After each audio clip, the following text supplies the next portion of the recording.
Ono ye Farida Babirye Namutebi eyaddusibwa mu ddwaliro ly'e Masaka oluvannyuma lwa muganzi we Atanasio Mayanja okumutemako omukono ng'amulanga kulabankana.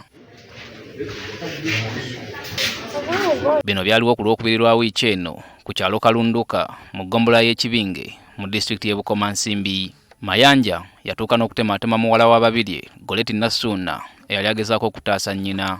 Omwana ono baamutema ekitundu kino ne bamutema nawandi emabega ku then kati bwe yali ng'ataasa maama kubanga maama baali bagenda mutemako ensingo maama n'ateekayo emikono okubeera nga naye omukono gwe guli bwe guti yali ataasa maama we era tubalanga kiro wa maama we omutwe obutavaako nti yateekayo emikono ne batemamu. Babirye agezezaako okutubuulira awaava embeteza.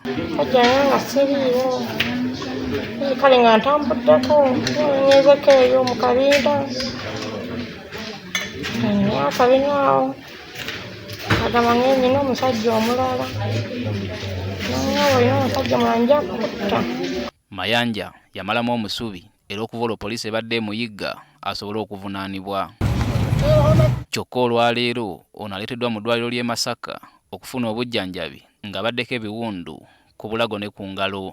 Mu ddwaliro waliwo abatemeza ku poliisi naye esitukiddemu okujja okuteeka empingu ku Mayanja. Abantu abatamanyikiddwa bamuleese mu ddwaliro era bwe tutuuse okutuukayo konfaminga nti oba yeye tugenza okwesisinkana ng'akola ki nga yeye.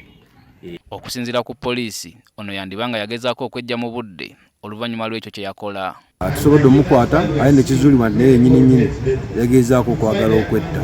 Yeesaze obulago okwagala okulaba nti yetta ng'ayita mu kweggyako obulago sako n'okuba nti yeesaze engalo. Nakyo tuli mu kinoonyerezaako lwaki era abagenda maaso n'okwagala okwejja mu budde. Kikola kibi nnyo, tugenda kakasa nti bw'aba ateeredde bulungi abeere ng'atwalibwa mu kkooti abeere ng'abitebera. Namutebi ne muwala we mu kiseera kino balabirwa ekitongole ki Okwa Refugee ekibudaabudde abakoseddwa mu butabanguko mu maka. Okay.